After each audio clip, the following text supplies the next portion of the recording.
이번 시간에는 2024년 현재 시점에서 파자 분석을 통한 한자 학습 풀이를 가장 쉽게 설명할 수 있는 방법을 설명해 보도록 하겠습니다. 1번 고물의 정의입니다. 하나, 1, 갈고리 고리죠. 갈고리를 하나씩 갖고 다닌다는 거죠. 그래서 과거에는 도구가 많지 않았기 때문에 고무래를 갖고 다녔다고 보시면 됩니다. 고무래. T자형으로 되어 있죠. 고무래가. 그래서 논밭으로 가지고 다니면서 다용도로 사용했겠죠. 조그마한 동물을 잡아먹기도 했을 것이고요. 과거에는 도구 하면 고무래, 낫, 괭이, 도끼 뭐 대충 이 정도입니다. 그래서 고물의 정의라고 보시면 되겠습니다. 하나의 갈고리를 가지고 다니는데 대부분 사람들이 그것은 고무래이다. 뭐 적과의 싸움도 사용하겠죠. 그슬로 올라가면. 정남. 두 번째 7, 7입니다. 하나, 1, 20언입니다. 숫자 중에서 하나를 유독히 숨겨 놓은 것은 행운을 의미하는 숫자 7이다. 이렇게 보시면 되겠습니다. 그냥 무턱대고 외우는 것보다는 유리하겠죠. 좋은 숫자는 남에게 빼앗기기 싫으니까 숨겨놓은 숫자가 행운의 숫자 7이다. 이렇게 보시면 되겠습니다. 2024년 현재 시점에서 풀이하니까 이런 결론이 나오겠죠. 하나, 1, 20언입니다. 20언. 두 번, 세 번째, 1만 만자입니다. T자가 과거에는 아래하자입니다. 아래하. 지금은 현재는 점을 하나 찍죠. 과거에는 점이 없었습니다. 그래서 아래하. 그 다음 걸다글입니다. 걸다글. 옥편에는 나오지 않는 글자입니다. 굉장히 많이 사용되고 있는 한자입니다. 기억은 걸다글입니다. 호미를 걸다, 괭이를 걸다, 걸다, 걸 되겠습니다. 옥편에는 없습니다. 옥편에는 없고 한자사랑이 만든 글자입니다. 풀이를 하기 위해서요. 그래서 아래로 계속 향하다 보면 아래로 계속 건다는 거죠. 걸다 보면 1만의 숫자에 도달하게 된다. 지금은 1만이 별로이겠지만 과거에는 1만이라는 것은 굉장히 큰 숫자입니다. 주로 농사든가 아니면 채집생활, 수렵생활을 했을 때 말이죠. 1만만은 굉장히 상상하기 어려운 숫자입니다. 만석군이라고 하죠. 만석군. 굉장히 농사를 많이 지어서 가마니를 만석을 만든다 이런 얘기가 되겠습니다. 만보극기 만석군 기억하시면 되겠습니다. 아래로 걸다 보면 최고의 숫자 1만에 달하게 된다. 이렇게 학습하면 좋겠습니다. 네 번째 위상자입니다. 머리 두자죠. 머리 두자입니다. 점을 하나 찍었죠. 머리에 위에 점을 하나 찍어서 위라는 것을 표시한다는 거죠. 그냥 두면은 윈지 아래인지 구분을 못하기 때문에 점으로 찍어서 위로 만들었다 라고 보시면 되겠습니다. 또는 하나 1이죠. 하나 1입니다. 그 다음 점복이죠. 점을 찍어서 하나의 점을 찍어서 위라는 것을 암시한다. 이렇게 풀이해도 되겠습니다. 상고. 아주 오랜 옛날 얘기란 얘기죠. 위로 올라간다는 얘기입니다. 위상자 오를고. 다섯 번째 아래 하자입니다. 위와 아래는 반대죠. 반대입니다. 해서 T자가 됐죠. 또 마찬가지로 세월이 흐름에 따라서 좀 더 확실하게 표시하기 위해서 아래 하자라는 것을요. 점을 찍었습니다. 아래 하 되겠습니다. 위상자와 반대 방향으로 되어 있죠. 하순, 화순, 중순, 상순 이렇게 하죠. 여섯 번째 안이불자입니다. 글자를 파자 분석하면 하나 일이죠. 그 다음 남은 것이 작을 소자입니다. 하나라고 하는 것은 별것 아니라고 생각할 수도 있지만 없는 사람과 비교하면 하나는 굉장히 큰 숫자입니다. 하나는 결코 작은 것이 아니다. 예를 들자면 과거에는 주로 농업생활을 했기 때문에 소를 많이 기르겠죠. 소나 말이나. 그러니까 소가 한 마리가 있어야 번식을 하겠죠. 소가 한 마리도 없는 집도 많았을 거고, 말, 뛰는 말 있죠. 전쟁터에 많이 사용하는 말 있는 집은 거의 없었습니다. 그러니까 여기서는 아주 귀한 시대의 하나라는 의미입니다. 말 한 마리는 굉장했겠죠. 그래서 말 하나라고 하는 것은 결코 숫자가 작은 것이 아니다. 아니 불 되겠습니다. 아니 부도 되죠. 부. 일곱 번째, 인간 세자입니다. 스물잎, 스물언입니다. 스물잎과 스물언이 결합이 되어 있죠. 나이가 스물이 되면은 보이지 않는다. 시집을 갔기 때문입니다. 시집을 가게 되면 한 세대를 구성하게 되겠죠. 그래서 세대가 모여서 뭡니까? 세상이 되겠죠. 세상세, 세대세, 세상세. 나이 스물이 되면 숨어진다. 숨어서 보이지 않는다. 멀리 시집을 갔다는 얘기입니다. 그래서 한 세대를 구성하게 된다. 세대세, 인간세, 세대종. 자, 다시 한번 보겠습니다. 1번 고물의 정자입니다. 하나일 갈고리골. 하나의 갈고리를 들고 다닌다라고 하는 것은 그것은 바로 고무래를 의미한다. 고무래는 여러 가지 용도로 사용됩니다. 주로 바깥에 나가게 되면 동물과 만날 수도 있고요. 그때는 무기로 사용되겠죠. 농가 밭에서는 여러 가지 흙을 부수거나 돌을 치우거나 여러 가지 형태로 사용되어 있습니다. 그래서 빈손으로 다니는 것이 아니고 지금부터 한 1960년 정도 되면은 아버지 세대, 할아버지 세대 때는 어떻습니까? 논에 가면 항상 삽을 갖고 다니죠. 삽을 가지고 가야만이 어떤 일을 할 수가 있는데 맨손으로 가서는 아무런 일을 할 수가 없습니다. 그렇게 생각하시면 고물의 정자가 비유가 되겠죠.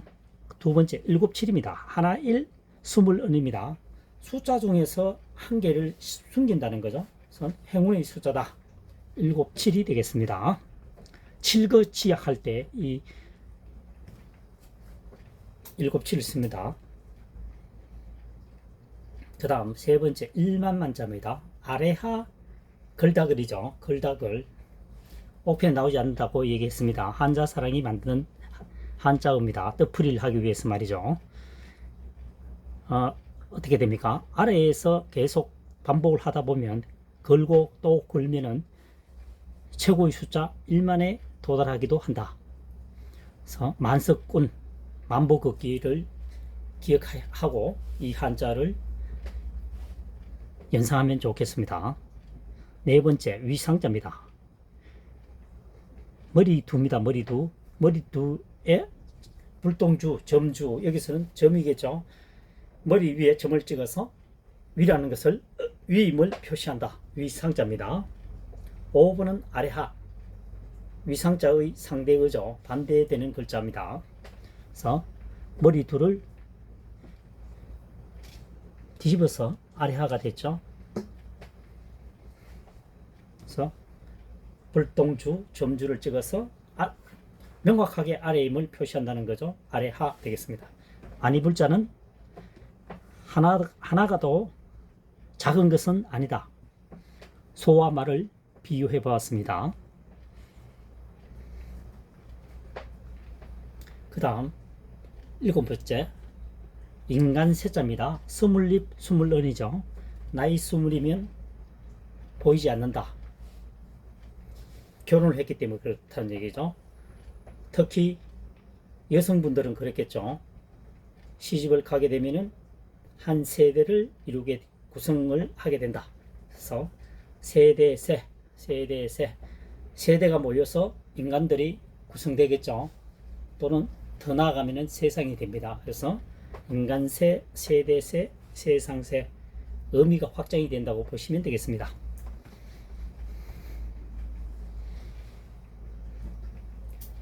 영상이 도움되셨다면 구독, 좋아요를 부탁드리겠습니다. 다음 시간에 또 찾아뵙도록 하겠습니다.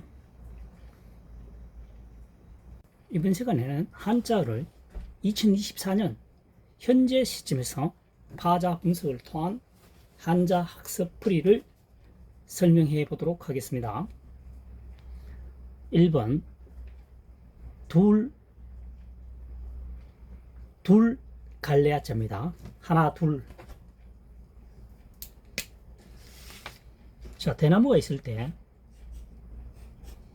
쪼개면 처음 이렇게 벌어지는 형태가 이렇게 되겠죠. 이렇게 결국은 두 갈래로 갈라지는 거죠. 그래서 두 갈래아가 되겠습니다. 이것은 나눌팔의 변형이라고 보시면 됩니다. 나눌팔.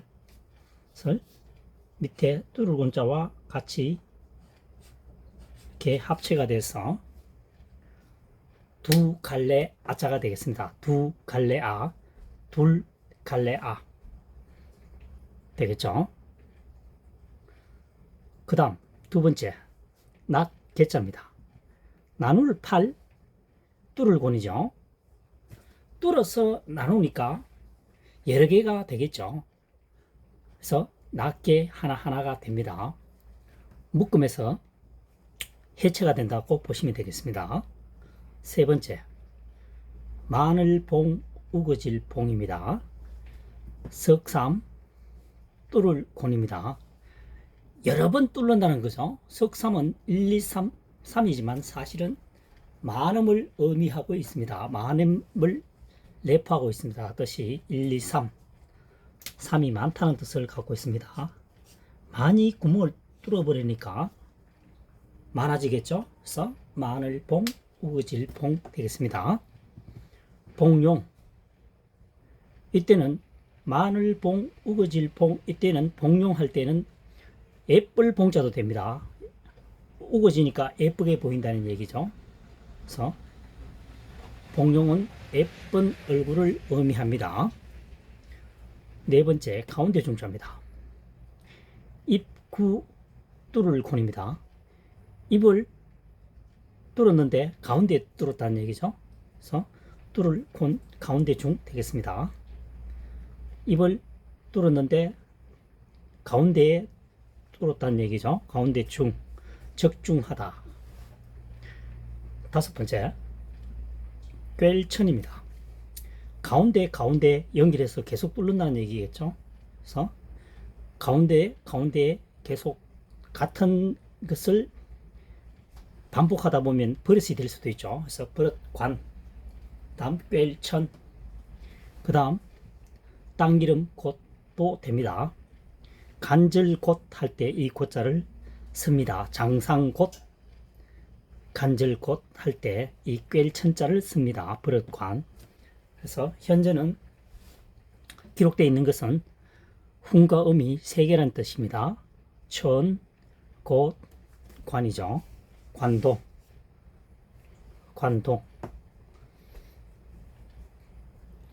다시 정리해 보면 두 갈래아자입니다. 나눌 팔에 변형을 하고 했죠. 두 갈래로 갈라진다, 나누어진다는 얘기죠. 뚫으니까 두 곳으로 갈라진다. 그래서 두 갈래아가 되겠습니다. 그 다음 낱개자입니다. 나눌 팔, 뚫을 곤입니다. 나누어서 뚫는다. 다시 말하면 뚫어서 나눈다는 거죠. 그러니까 개수가 여러 개가 되니까 낱개 하나가 된다는 얘기입니다. 큰 덩어리 하나가 여러 개로 나누어지는 순간입니다. 낱개자가 되겠습니다. 그 다음 세 번째, 마늘봉, 우거질봉입니다. 석삼이죠. 뚫을 곤입니다. 여기서 석삼은 1, 2, 3의 3이 맞지만 많음을 의미하고 있습니다. 내포되어 있습니다. 3자가 많다는 뜻도 가지고 있다는 뜻입니다. 그래서 많이 뚫으니까 많다는 것이고, 많아지니까 이렇게 흩어지니까 우거지겠죠. 그래서 우거질봉, 마늘봉, 애뿔봉도 됩니다. 그래서 훈이 여러 가지 뜻이 있죠. 한자는. 그래서 봉용 하면 이때는 애뿔봉으로 사용되어 예쁜 얼굴 이렇게 되겠습니다. 얼굴용, 애뿔봉, 봉용, 예쁜 얼굴이다. 네 번째 가운데 중점입니다. 입구, 뚫을 겁니다. 입을 뚫는데 가운데에 뚫는다는 얘기죠. 적중하다. 적중하다도 가운데를 관통하는 것을 적중이라고 하죠. 활을 쏠 때 생각을 하시면 되겠습니다. 관역이 10점이 가장 가운데 있죠. 적중하다는 것은 그 물체의 가장 가운데 주점을 정확히 맞춘다는 것을 적중이라고 합니다. 다섯 번째, 꿰천자입니다. 가운데 중이죠. 그래서 가운데 계속 연결해서 뚫으니까 꿰천. 가운데 모으고 다시 말해서 어떤 행동을 한 방향으로만 계속하게 되면 습관이 생긴다. 버릇이 된다는 거죠. 버릇관.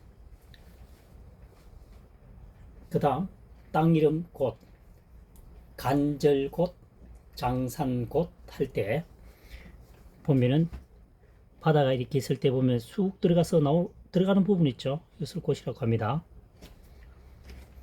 그래서 땅 이름 곳, 버릇관, 꿰천이 되겠습니다. 관동. 자, 다시 한번 설명해 보면 두 갈래 아자입니다. 두 갈래 아. 나눌 팔의 변형을 하고 보시면 됩니다. 여기서는. 왜냐하면은 삐침 둘이 지금 한자가 없습니다. 삐침 둘은 한자에 해당되지 않기 때문에, 또 이 훈과 음이 두 갈래 아자이기 때문에 나눌 팔의 변형 뒤집어 놨다고 보시면 되겠습니다. 뚫어서 나누니까 두 갈래가 된다 이런 뜻입니다. 그래서 두 갈래 아. 낱개자는 나눌 팔 뚫고 뚫어서 나누니까 여러 개가 되겠죠. 그래서 개당 낱개가 되겠습니다. 하나하나 낱개. 그 다음 세 번째 우거질봉. 석삼은 1, 2, 3 세 개를 의미하기도 하지만 많음을 의미하기도 합니다. 그래서 뚫어서 많은 것을 뚫는다.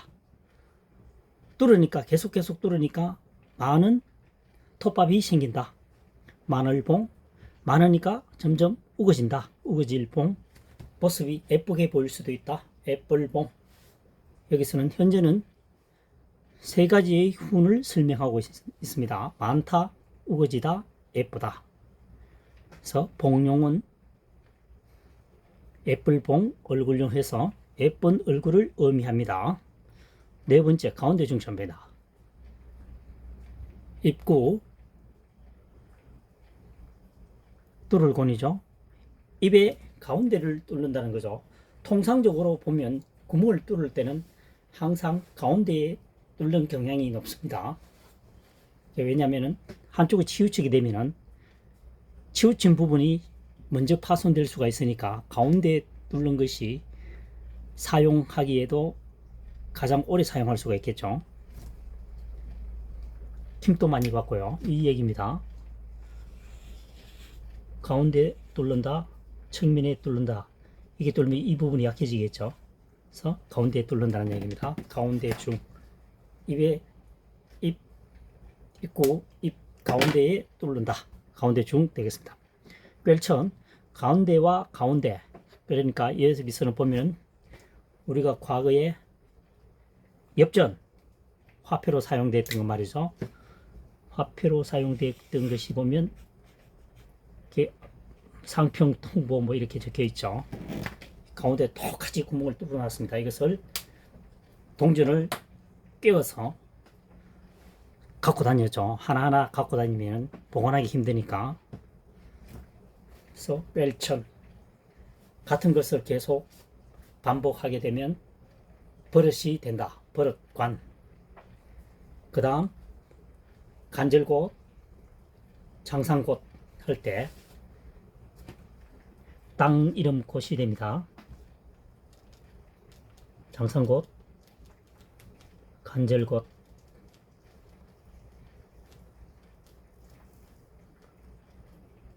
지읒입니다. 간절곶, 지읒.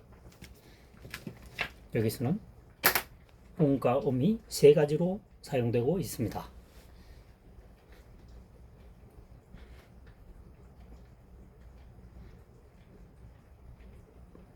이 한자의 풀이의 특징은 각골문, 설문해자, 상형문자를 최대한으로 배제합니다. 보시다시피 주어진 글자만을 가지고 주어진 한자어만을 가지고 최대한 활용하여 학습하는 것이 시간이 흐른 후에도 기억 저장하기에 굉장히 유리하다고 생각됩니다.